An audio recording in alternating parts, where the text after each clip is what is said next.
지명 목사님, 정영래 목사님 어서 오세요.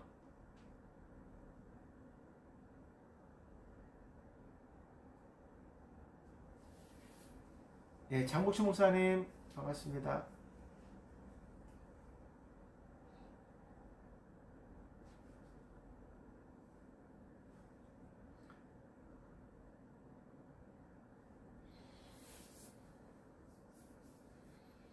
목사님들 성경 보시다가 난제 같은 거 이렇게 있으면은 저한테 좀 보내주시면은 감사하겠습니다. 예.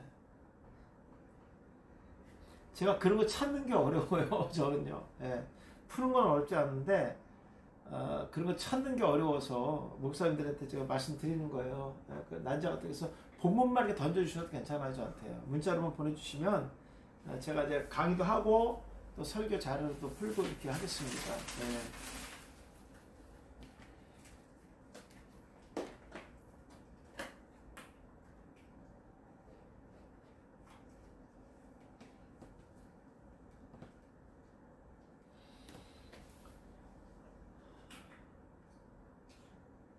우리 그 코로나 때문에 헬스도 이 설교 세미나도 이렇게 약간 변동이 좀 있습니다. 예, 변동이 좀 있고, 그리고 이제 한 8, 9월 달에 가서 또 약간 또 변동이 또 생길 겁니다. 예, 뭐 공부하는 거 이런 것들은 변동이 없는데 일정 같은 것이 좀 변경이 좀 되고 그럴 것 같습니다. 지부 같은 경우도 그렇고 거의 뭐 2년 가까이 되다 보니까 뭐 진짜 어려움이 많이 있습니다. 목사 교회들도 얼마나 많은 어려움이 있겠어요. 그건 뭐 틀림없는 겁니다. 윤정수 목사님 반갑습니다. 네.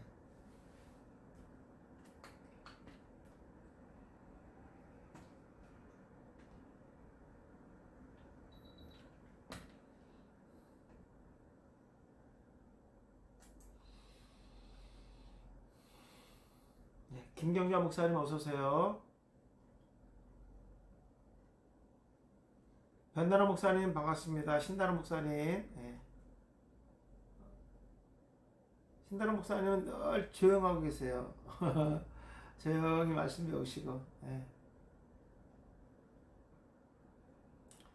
전설한 목사님 반갑습니다. 하세림 목사님 반갑습니다.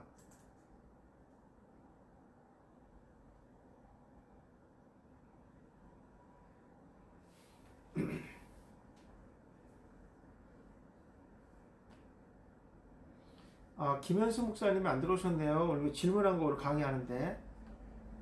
사모님 전화 한번 문자 한번 보내세요. 자, 오늘 수업은 오전에 제가 준비한 세 가지 먼저 풀고요. 그리고 신약 문법 푸는 거 좀 하겠습니다. 그리고 오늘 설교 2편. 오늘은 7월에 맥주 감사 주일이 있기 때문에 맥주 감사 주일 설교가 나갔죠. 그리고 마지막 날의 큰 환란에 대해서 이것도 문화배경 반드시 알아야 되는 부분들이거든요. 이것도 어떤 목사님이 질문하신 부분에 대해서 제가 설교를 만든 겁니다. 그래서 제가 가급적이면 목사님이 질문한 것들은 저희가 빼놓지 않고 거의 다 강의하려고 합니다. 그리고 또 필요에 따라 제가 설교도 만들어서 같이 공유할 수 있도록 그렇게 하도록 하겠습니다. 이번에 지금 강의하려고 하는 내용은 제가 전에 우리 기초반에서 몇 번 다뤘던 문제인데 오늘은 제가 목사님들이 혹시 이 설교 준비하면서 의문이 가졌던 문법 하나가 있거든요. 요거 한번 풀어보도록 하겠습니다. 창세기 4장 26절입니다. 창세기 4장 25절부터 볼게요. 25절, 26절 보겠습니다. 최영석 목사님 어서 오세요. 자, 25절부터 제가 읽어보겠습니다. 아담이 다시 자기 아내와 동침함에 그가 아들을 낳아 그의 이름을 셋이라 하였으니 이는 하나님이 내게 가인이 죽인 아벨 대신에 다른 씨를 주셨다 함이며 셋도 족보로 좀 흘러가는 거겠죠. 셋도 아들을 낳고 그의 이름을 에노스라 하였으며 그때 사람들이 비로소 여호와의 이름을 불렀더라 그랬어요. 성도들이 만약 이 말씀을 읽으면서 궁금한 게 있지 않겠어요? 셋은 왜 그 아들 이름을 에노스라고 줬을까? 그리고 그때부터 사람들이 여호와 이름을 불렀던 그 사람들은 누구를 얘기하는 것인가? 어떤 사람들을 얘기하는 것인가? 그리고 왜 이때 여호와 이름을 불렀는가? 그 전에 사람들이 여호와 이름을 안 불렀는가? 안 불렀죠. 안 불렀다는 얘기죠. 그 왜 안 불렀을까? 그리고 이때는 왜 에노스를 난 다음부터 사람들이 여호와 이름을 불렀을까? 이거 궁금하지 않겠어요, 목사님 이거? 예. 물론 뭐 안 궁금한 성도들이 더 많겠죠. 뭐 그야 뭐 뻔한 거겠죠. 뭐. 근데 이제 우리가 이제 이런 각도에서 자꾸만 성도들한테 말씀을 가르치시다 보면요, 성도들이 궁금해하는 게 많겠죠. 또 궁금한 게 많으면 또 걱정되는 게 질문을 너무 할까봐 걱정되긴 해요. 예. 예. 근데 또 우리가 또 그런 사역을 하는 거 아니겠습니까? 목회 사역이라는 것이. 예. 그러니까 한국교회에서 목사님들이 기독교 목사님들이 성경 공부에 대한 부담을 많이 갖다 보니까 그런 시간들을 많이 갖지 않아요. 또 성도들이 그만큼 뭐 그런 시간들을 많이 갖지 않다 보니까 질문들을 잘 안 해. 예. 근데 뭔가 성도들은요, 말씀에 대한 갈급함들을 많이 갖고 있어요. 그것을 노린 것이 바로 이단들이에요.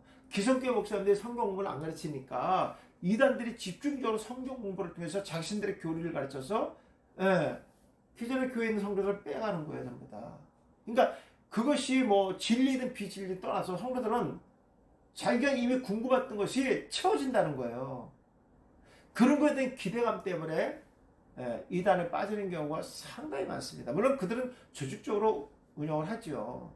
그렇다고 하면 우리도 이런 부분에 대해서는 좀 더 관심을 갖고 우리가 좀 봐야 되지 않겠는가. 또 우리가 원어라는 대단한 항목이보다 더 위력이 있는 이런 말씀을 가지고 있지 않습니까? 제가 하나하나 한번 짚어가면서 문법까지 하면서 천천히 목사님들에게 좀 해드리도록 하겠습니다. 셋도 아들을 낳았는데 그 이름을 에노스라 했다. 그래서 에노스를 한번 클릭 한번 했어요. 이런 에노시라는 단어죠. 에노시.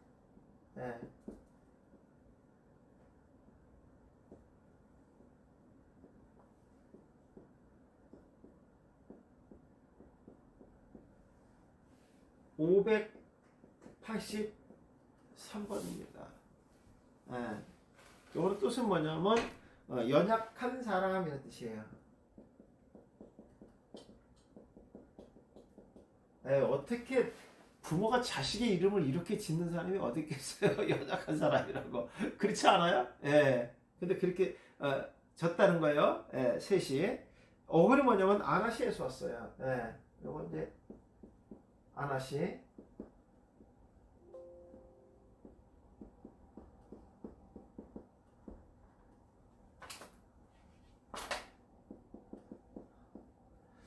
오늘 이 색을 찍는 거 있잖아요. 목사님들 이렇게 하시는 분 있어요. 균형을 맞추려고 이렇게 하면 큰일 나요, 목사님.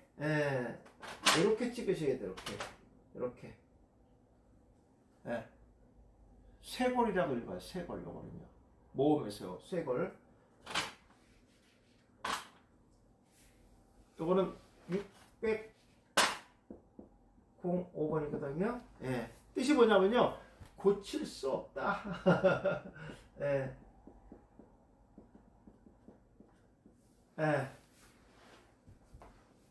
이게 이제 에노스라는 이름의 뜻이에요. 에노스. 에노스. 우리가 알고 있는 에노스는 아담의 3대손이죠. 아담의 3대손. 그리고 우리가 아는 것처럼 셋의 아들이고, 그렇죠? 그 다음에 게난의 아버지입니다.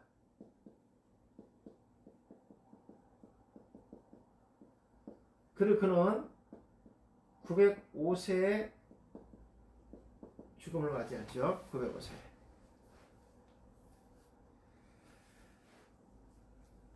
자, 이때 이제 여호와 이름을 불렀다는 거. 그 전까지 부른 적이 없고.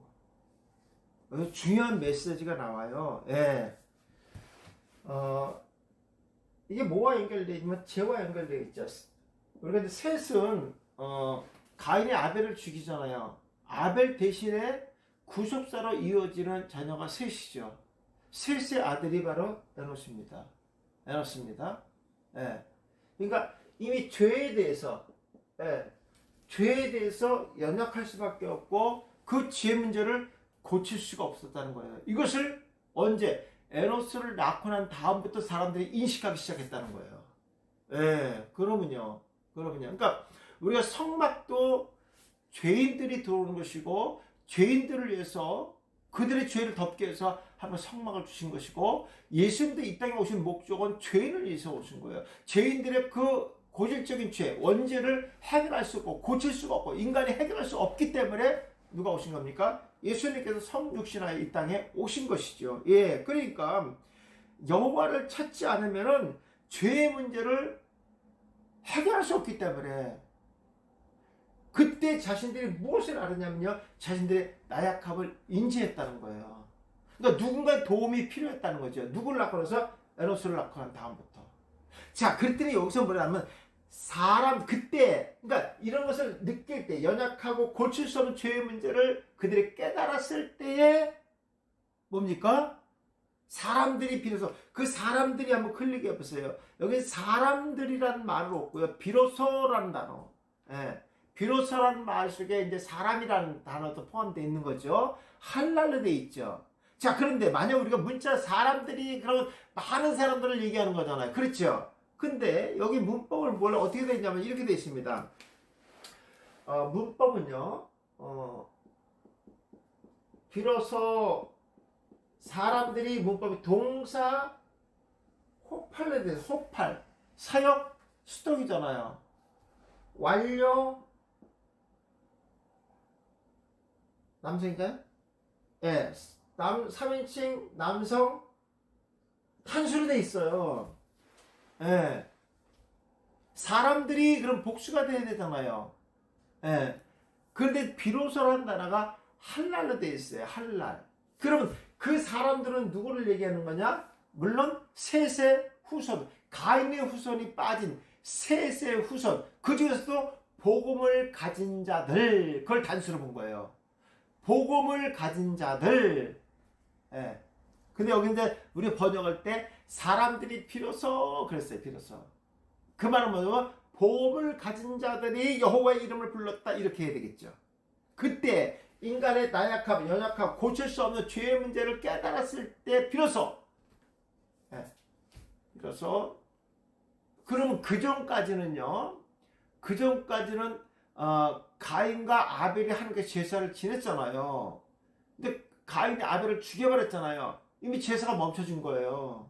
그러면요. 왜? 가인은 도망갈 수밖에 없었잖아요. 하나님을 만날 수가 없었고 제사할 수가 없었어요. 그래서 하나님께서 셋을 주셨고 그 전까지도 여호와의 이름을 부르지 않았다는 것은 제사가 없었다는 얘기죠. 근데 비로소 여호와의 이름을 불렀다 그렇습니다. 이거 좀 지울게요.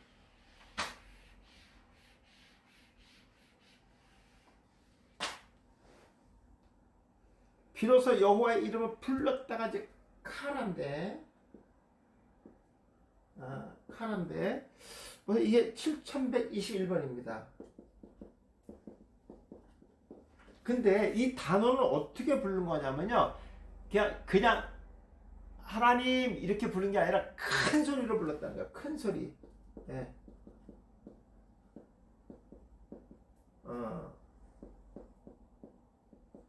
큰 소리로 불렀다는 거예요. 예. 그러니까 여호와의 이름을 불렀다는 것은 예배가 다시 회복되었다, 제사가 다시 회복되었다 이런 뜻입니다. 예. 아주 중요한 거예요. 예. 그래서 이 할랄이라는 단어, 복음이라는 의미를 가진 이 단어가 단수라는 것은 복음을 가진 사람들이 비로소 여호와의 이름을 불렀다. 뭐 여기서 이제 관계가 회복되었다 이렇게까지 하는 것은 지나친 겁니다. 예. 관계 회복은 아니죠. 예표 그림자니까. 예수 그리스도가 반드시 십자가의 피 흘림의 통해서만 관계가 회복되는 것이지, 그때 이제 인식했다는 것이지, 뭐 이렇게 여호와 이름 불렀다 해서 하나님과 관계가 회복되었다 이렇게까지는 얘기할 수가 없죠.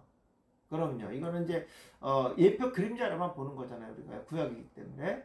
예. 그 성취가 십자가의 사역의 퓨엘이겠죠. 예, 그것이 이제 성취로 우리가 봐야 됩니다. 그러니까 이런 단어들 표현들이 되게 중요해요. 제가 지금 말씀드리고자 하는 것이 목사님들이 봤을 때 사람들이 비로소 이게 복수인데 그럼 많은 사람들이 여호와 이름을 불렀다. 그때 이제 무엇이 회복됐다. 이런 식으로 하면 이제 이거 곤란해지는 거고요. 예, 이것은 복음을 가진 자들이 여호와 이름을 불렀다. 그 복음은 죄를 인식한 자를 얘기하는 거예요. 죄를 인식한 자라면서. 예, 그런 자들이 그러면 가인의 후손들을 죄를 인식했나요? 아니죠. 그들은 죄를 인식하지 않았어요. 하나님이 그들의 후손에게 그런 은혜를 베풀어 주지 않았다는 거예요. 예. 그렇죠? 이것도 하나의 뭘까요? 거룩한 구별이겠죠. 그러면요. 구별입니다, 목사님. 예. 그럼 목사님 너무 하는 거 아닙니까? 누구는 그렇게 하고, 누구는 왜 같은 배에 나한테 이럴 수가 있습니까? 그건 우리가 따지면 안 돼요. 왜 그러냐면요. 이것은 이제 신학적인 용어로 표현한다면 하나의 주권적 사상이라고 얘기합니다. 예. 이건 하나님의 주권에 있는 거기 때문에 우리가 하나님의 주권을 침범하거나 그것을 논할 수가 없어요. 왈가불가 할 수 없어요. 우리 그런 상황이 아닙니다. 하나님께서 우주 만물을 창조하신 것에 대해서 우리가 왈가불가 할 수 있어요? 그건 말할 수 없어요. 이건 한 주권적인, 그래서 칼 능동태로 하나님께서 창조하시는 겁니다. 예. 이건 이 주권적인 의미는 우리가 얘기할 수 없다 하는 것을 제가 말씀드립니다. 이제 해결됐죠? 예. 그러니까 이런 말 자체들도 목사님이 단어만 한번 찾아보시고 좀 한번 문법만 보는데 그게 시간 많이 걸리지 않아요. 제가 봤을 때 목사님들이 한만 천천히 한다고 해도요 10분이면 되지 않아요. 이거 10분도 안 걸리겠어 내가 봤을 때는. 그렇잖아요. 바빌로스를 열어놓고 문법 다 눈에 보이고 좀 미적다 그러면 목사님 그냥 사전 한번 찾아보시면 되잖아요. 뜻이 다 나오잖아요. 예. 만약에 목사님들 이렇게 찾아놓고 좀 연결이 좀 안 되고 구속사가 안 된다. 저한테 문자 주시면 되잖아요. 그럼 훅 한 겁니다, 목사님 이거. 다시 한번 읽어볼게요. 셋도 아들을 낳고 그의 이름을 에노스라 하였는데 그때부터 사람들이 비로소 여호와 이름 불렀다. 목사님 이제 제가 강의를 듣고 나게 이게 무슨 말인지 이제 다 이해하시죠? 그러면요. 우리 이런 정도의 영적인 눈이, 말씀의 눈이 열려야 됩니다. 예. 그러고 나서 문법 같은 거. 그러니까 이 호파는 사역 능동이잖아요. 예. 복음을 가진 자들을 복음이 가진 자들이 여호와의 이름을 부르도록 작정되어 있었다는 거예요. 하나님은 그들을 통해서 그런 부르심을 듣기로 원하셨다는 거예요. 그게 누구냐? 예. 바로 자신들의 죄를 인식하는 자들을 통해서 여호와 이름이 불려지도록 하나님께서 작정해 놓으셨다. 이렇게 해석이 되어야 됩니다. 맞죠, 목사님? 제가 여지까지 해석하는 방법이 전부 일관성 있게 하죠. 네. 혹팔의 개념은 사역 수동이기 때문에. 네. 그러니까 여기서 복음을 가진 자들도 자기가 스스로 복음을 원했던 것이 아니에요. 하나님께서 수동이니까 감동에 의해서 그들이 부를 수 있도록 또 죄를 인식할 수 있도록 하나님께서 은혜를 베풀었다라고 보셔야죠. 네. 그러면요. 또 그렇게 하기로 작정을 이것을 하나님의 주권이라고 얘기합니다. 하나님은 가인의 후손이 아니라 셋의 후손을 통해서 구속사의 족보를 이어가기로 작정돼 있었다라고 해석을 하셔야 됩니다. 아주 완벽합니다. 제가 완벽하게 해석했다기보다도 성경은 이렇게 완벽하게 기록해 놓으셨다는 거예요. 그러니까 우리가 이 원리만 알면은 충분히 우리가 해석할 수 있고 이해할 수 있다 하는 것을 제가 말씀드린 겁니다. 충분히 목사님들 이해 가셨죠? 네. 자, 그러면은 두 번째로 사도행전 3장 1절부터 8절의 말씀. 이건 이제 9월 첫째 주쯤에 나갈 것 같아요. 목사님도 한번 본문 한번 찍어보세요. 사도행전 바이블렉스에서요. 3장. 우리 금요반에 계신 분은 거의 다 바이블렉스 다 갖고 계세요. 없는 분 없기 때문에 좀 불편하실 때 이렇게 공부하셔야지 목사님 지금 다 공부하는 거예요. 그래서 한 번에.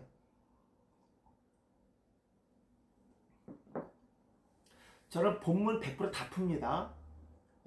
그래서 제가 그 범위가 되는 만큼만 본문 잡아요. 뭐 1절부터 20절까지 잡았으면 좋겠고 다 못 풀거든요. 그 정도 하려면 한 10장이 넘어가요, 원고가. 그래서 그거는 할 수가 없어서 제가 하여튼 빼놓자가 다 풉니다. 거기 보면 이제 1절 제9시의 기도 시간에 그랬어요. 예. 이건 오후 3시죠. 예.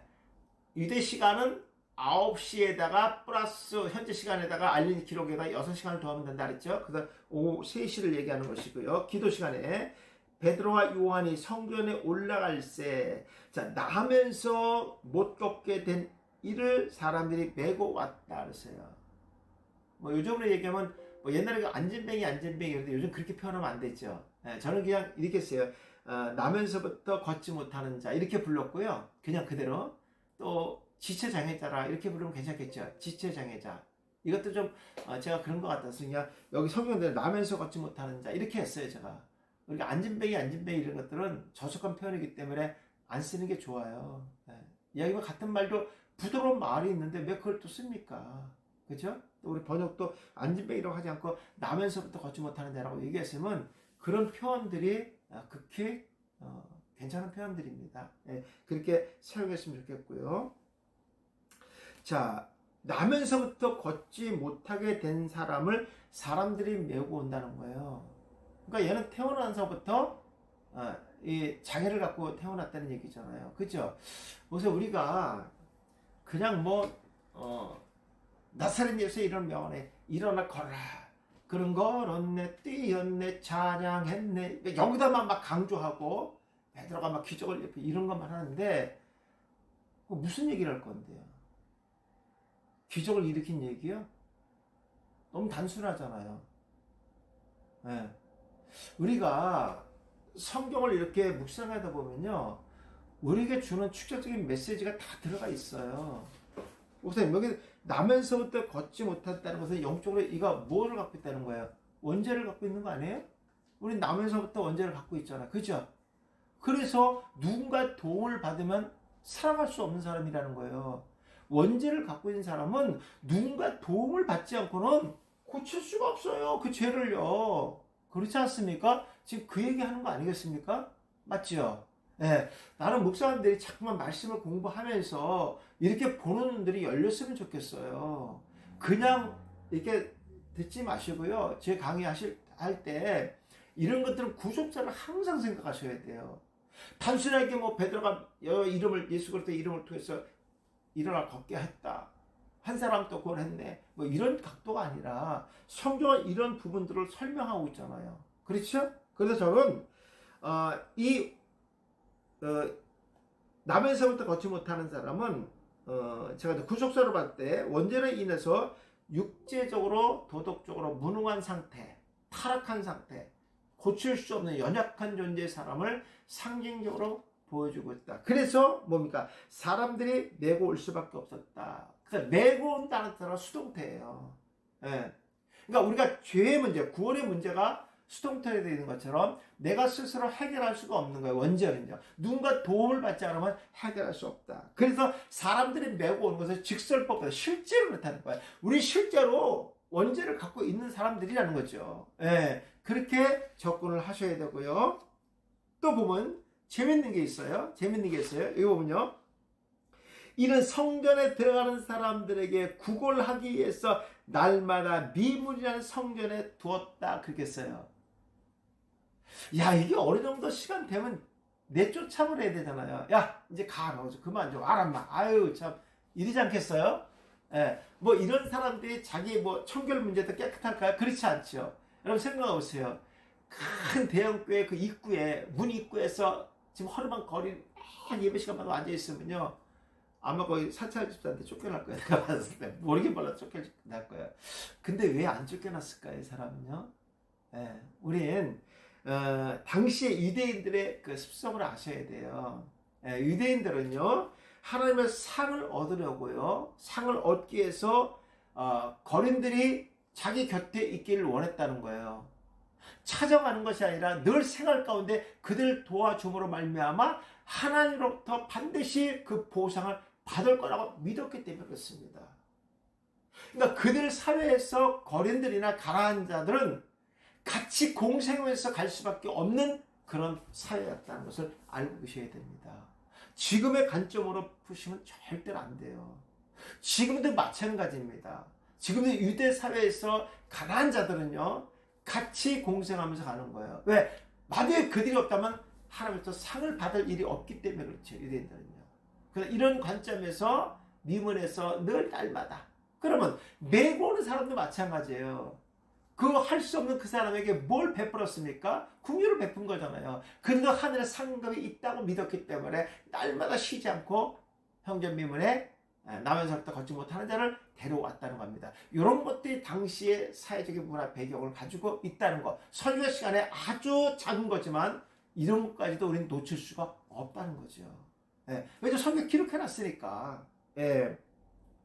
그래서 남에서부터 걷지 못하는 자에게 크게 부족한 것이 있는데 그것이 돈이 아니라는 거예요. 성경에서는요. 예. 영적인 문제예요. 근데 그는 영적인 문제를 해결하려고 노력을 한 번도 하지 않았다는 거예요. 왜? 그가 성전 미문에 앉아 있으면서 그런 생각을 했겠죠. 나도 이 안에 들어갔으면 좋겠다. 근데 누군가 도움을 받지 않으면 들어갈 수 없고 또 이미 정상적이지 않은 사람들은요 들어갈 수 없었습니다. 그러니까 그 사람은 어떤 상태냐면요 포기한 상태죠. 포기. 나면서부터 걷지 못했으니까 아예 생각부터도 안 한 거예요. 그냥 오직 문제는 육적인 문제. 그래서 어딜 찾습니까? 성전 미문을 찾습니다. 그래서 데려오는 사람도 미문 앞에 두었다 그랬어요. 근데 보세요. 미문 앞에 두었는데 그게 모르면 복수가 돼 있어요. 복수. 어떻게 해석할까요? 그렇죠. 계속 지속적으로 지금 왔다는 거야. 오늘 하루만 있었던 게 아니라 이전에도 있었고 앞으로도 계속 그 자리는 나면서부터 걷지 못하는 자리였고 계속해서 여러 날 동안 그것이 있었다. 자, 근데 중요한 게 있어요, 목사님. 정말 중요한 게 있어요. 핵심. 그가 앉아있는 것이 미문이라서 미문. 사전 찾아볼까요? 사전 찾아볼까요? 예. 아니면 바이블에서 거기 미문 한번 찍어보세요. 미문. 예. 4절에. 예.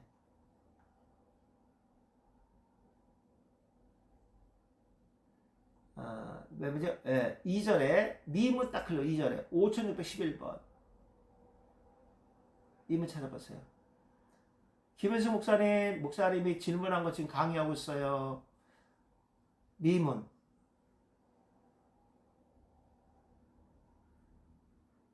야, 이런 뜻이 있어요. 미문이. 물론 미문은 외관상으로 장엄하고 화려하고 아름다운 그런 문이에요. 근데 원어에서는 뭐냐면 계절에 알맞는 적절한 때나 시기 이렇게 돼 있어요. 때를 얻는다 이렇게 돼 있어요. 미문이라는 뜻이. 구속사로 딱 나올 수 있잖아요. 그죠? 예. 그러니까 이 성전 미문은 아름다운 이름처럼 적절한 시기에 때를 얻는 은혜의 사람이 미문에 앉아있다 이런 뜻이에요. 미문에 앉아있다는 것은 적절한 때에 그런 시기에 맞춰서 합니다 이런 뜻입니다. 예. 미문에 앉아있다는 말은 그런 의미를 갖고 있고요. 그런데 그곳에 누가 찾아갑니까? 그렇습니다, 목사님. 성령의 충만함을 덧입은 복음이 그에게 찾아갑니다. 야, 보세요. 이는 원죄를 갖고 있는 자예요. 전혀 움직일 수가 없어요. 나면서부터 걷지 못하는 사람이에요. 이걸 원죄로 저건 본 거예요. 태어난 나부터 걷지 못한 거예요. 장애를 갖고 있는 거예요. 여러분 고칠 수 없는 연약한 사람이라는 거예요. 누군가 도움을 받지 않으면 미문 앞에 갈 수 없는 자라는 거예요. 예. 근데 그곳에 그런 소망하는 게 뭐냐면 완전히 그 성전 안에 들어가는 거, 자기의 육적인 문제, 영적인 문제를 완전히 포기한 상태입니다. 그러니까 그런 문제를 위해서 노력할 수도 없는 사람이에요. 왜? 그것조차도 누군가 도움을 받지 않으면 살 수가 없는 사람이기 때문에.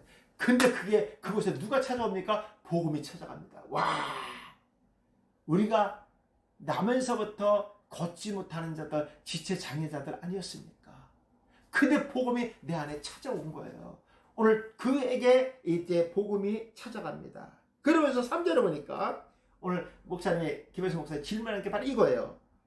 그가 베드로와 요한이 성전에 들어가려고 함을 보고, 그러니까 그가 누굽니까? 나면서부터 걷지 못하는 자가 이제 성전에 들어가려고 하는 베드로와 요한을 봅니다. 그럼 어떻게 받느냐? 어떻게 받느냐? 그 얘기 좀 하는 거고요. 요거 제가 좀 지울게요. 우선 바이블에서 다 켰으니까, 제가 그래도 한번 좀 쓰면서 할게요.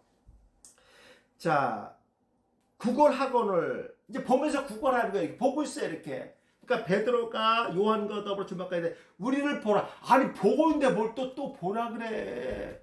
근데 이 단어가 달라요. 예.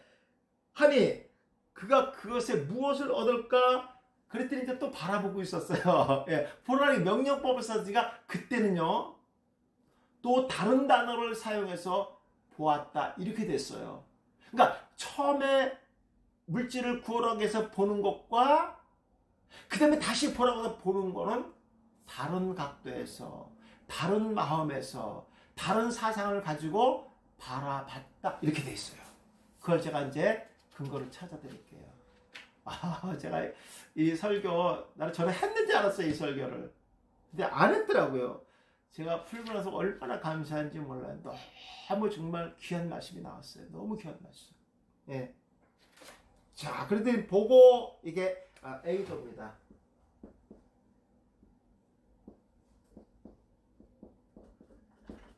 목사님들 그냥 저거 찍으세요. 사진 찍으세요. 바이블렉스. 요거는요, 뜻이 뭐냐면요. 본대로 한다, 이런 뜻이에요. 본대로 한다. 예.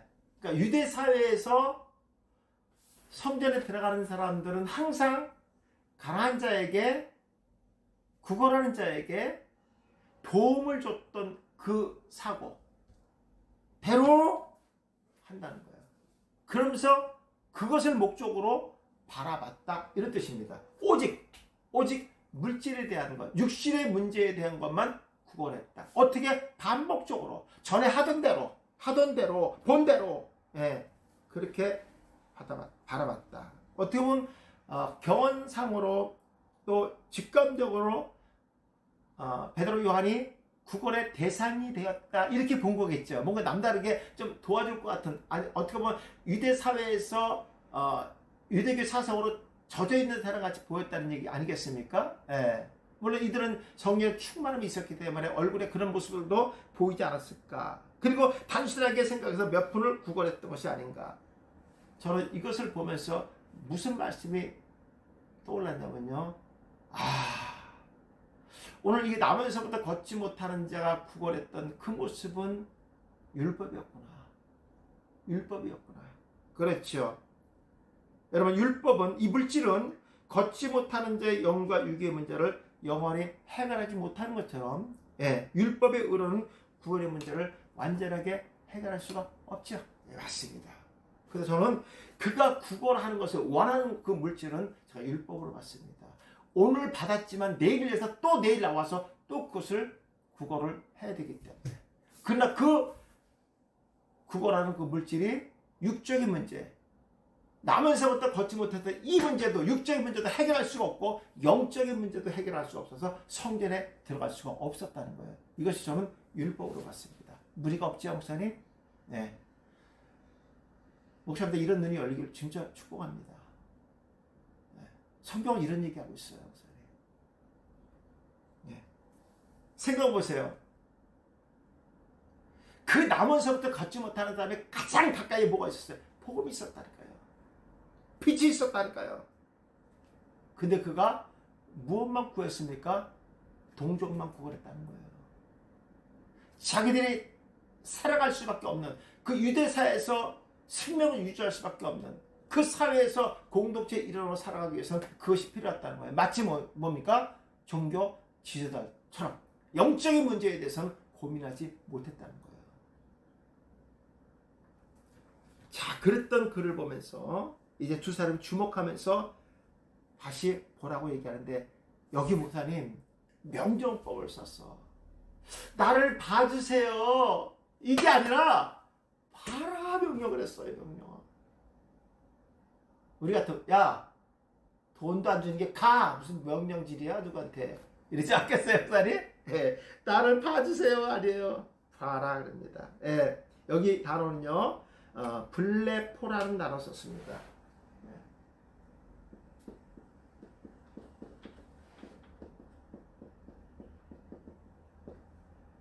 이거는 991. 그래서 이 블레포라는 단어는 단순하게 본다는 의미보다도요, 그냥 이렇게 단순하게 이렇게 뭐 보는 거 이런 개념이 아니라 눈의 기능을 좀 강조한다는 거예요. 이런 거 있죠. 야, 눈을 좀 크게 떠봐봐. 그럼 개념만큼 마찬가지 이런 거 크게 하잖아요, 그죠? 뭔가 지금 보는 각도에서 좀 눈을 크게 떠서 자세하게 구체적으로 직감하면서 보라는 얘기예요. 그래서 이 말은 통찰력을 가졌다는 것과 상대를 인지한다는 이런 의미의 단어입니다. 뭔가 지금 네가 느낌을 가지고 보라는 거예요. 네가 그냥 단순하게 나한테 돈 몇 풀 국어라는 대상으로 보는 것이 아니라, 근데 그래서 명령법을 썼다는 거예요. 봐주세요가 아니라 보라고 얘기합니다. 예, 여러분, 저는 베드로와 요한이 나면서부터 걷지 못하는 자에게 보라고 명령하는 것은요, 저는 구원 초청으로 봤어요. 구원 초청.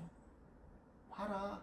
왜? 이미 그들은 성령의 충만함을 받고 땅끝까지를 복음의 증인이 되기 위해서 나는 이 성전에 올라왔다고 봅니다. 그런 사역을 위해서 두 사람이, 왜? 두 사람이 왔기 때문에, 짝을 져서 왔기 때문에, 증인의 역할을 하기 때문에 두 사람이 올라온 겁니다. 근데 누굴 만납니까? 바로 미문에 앉아있는 자, 하나님의 긍휼을 베품을 받을 자, 알맞은 때에 복음의 말씀을 받을 자가 거기 있다는 거예요. 그렇죠. 첫 번째는 저는 구원 초청이라 봤고요. 그리고 내가 우리들이 너에게 복음을 들려줄 사도란 큰 의미를 지금 부여시키고 있다. 저는 그렇게 봤습니다. 그러면서 자, 이런 의도에서 보라고 명령법을 쓰니까 그가 바라봅니다. 단어 보려면 에코페라도 있죠. 에코페. 에코페. 맞네? 에페코.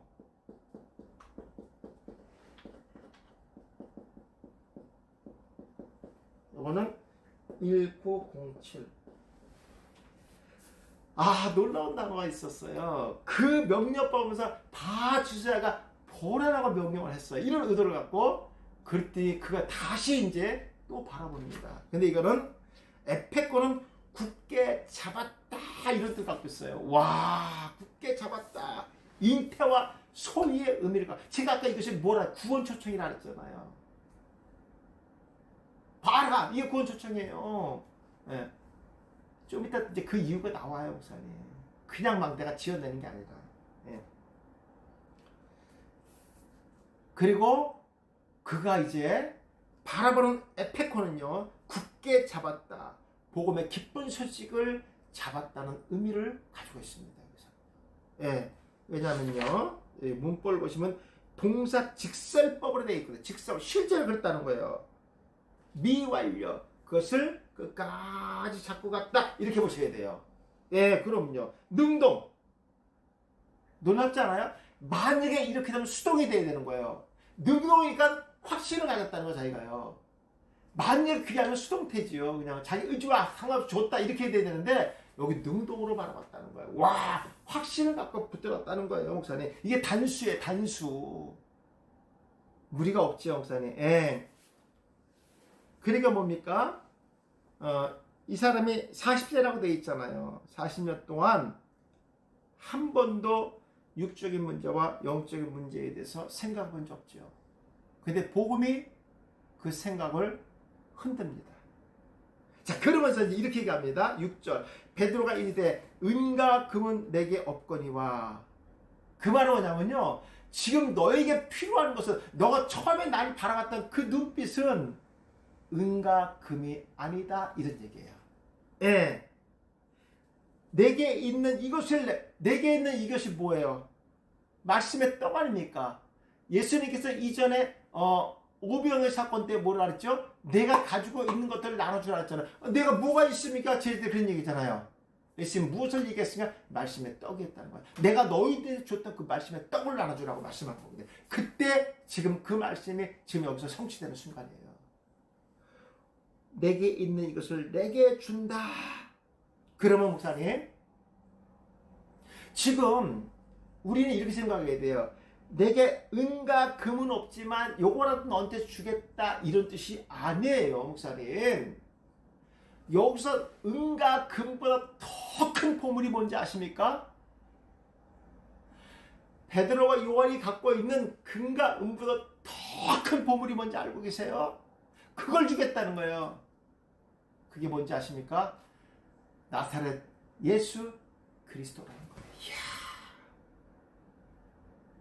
너에게 필요한 것은 은과 금이 아니다. 그보다 더 큰 보물이 내가 갖고 있다. 내가 그걸 너한테 준다. 그것이 뭐냐? 나사렛 예수 그리스도라는 거예요. 그래서 나사렛 예수 그리스도의 이름으로 일어나 걸어라. 여지껏 40년을 살면서 나면서 걷지 못하는 사람의 복음이 뭔지 아세요? 복음? 한 번도 들어보지 못한 말이 뭔지 아세요? 일어나 걸어라. 할렐루야. 한 번도 들어보지 못한 말. 그한테는 일어나 걸어라. 이게 복음이에요. 일어나 걸어주세요가 아니에요. 일어나 걸어라. 이게 복음이에요. 한 번도 이런 말 한 사람이 없어요. 근데 복음이 그에게 찾아와서 일어나 걸어라. 이렇게 나옵니다. 이것이 그에게 뭔가 복음의 기쁜 소식 아니겠습니까? 마치 영적으로 죽었던 자를 살리는 것처럼 예수님 말씀, 나서라야 나와라.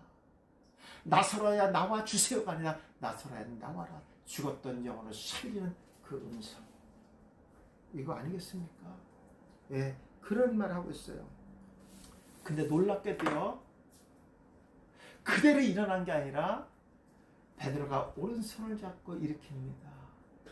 제가 오른손을 빛과 영광이라 했죠? 그렇지요. 너는 빛의 자녀라는 거예요. 오늘 그 빛이 너한테 비춰졌다는 거예요. 제가 이 말씀을 준비하면서 얼마나 감동받았는지 몰라요. 하나님께서 이 원어를 통해서 이렇게 열어주는 거예요. 그러니까 그가 다시 한번 내가 앞으로 가면 미문에 앉아 있었다 그랬어요. 미문. 아까 미문은 뭐라 그랬죠, 목사님? 알맞은 때, 적절한 시기에. 그러니까 적절한 시기에 때 얻는 은혜의 사람이라는 거예요. 너가 빛의 자녀라는 거예요. 그래서 오른손으로 일으킵니다. 일어나 걷고 뛰고 하며 여호와를 찬양했다는 거예요. 야, 그래서 첫 번째 바라봤다는 것과 보라는 것과 보는 것과 또 보라고 명령한 것과 바라보는 세 단어가 달랐다는 거예요. 이런 설교를 과연 한국에 몇 사람의 목사가 설교를 할까? 그리고 이런 근거를 가지고 이렇게 설교할 수 있을 것인가? 오늘 이 사건을 통해서 우리 주는 메시지는 뭔가? 우리도 나면서부터 안진뱅이와 같은, 걷지 못하는 자와 같은, 지체장애자와 같은 원죄를 갖고 있는 자들이. 근데 그런 자에게 복음이 찾아온 거예요. 일어나 걸어라. 한 번도 들어보지 못한 거. 이게 기쁜 소식 아니겠습니까? 예. 근데 이미 그는 복음의 줄을 붙잡은 거예요.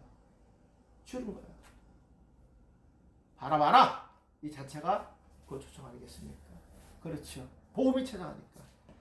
하나님의 놀라운 은혜가 이렇게 우리 말씀 가운데 있었다는 거.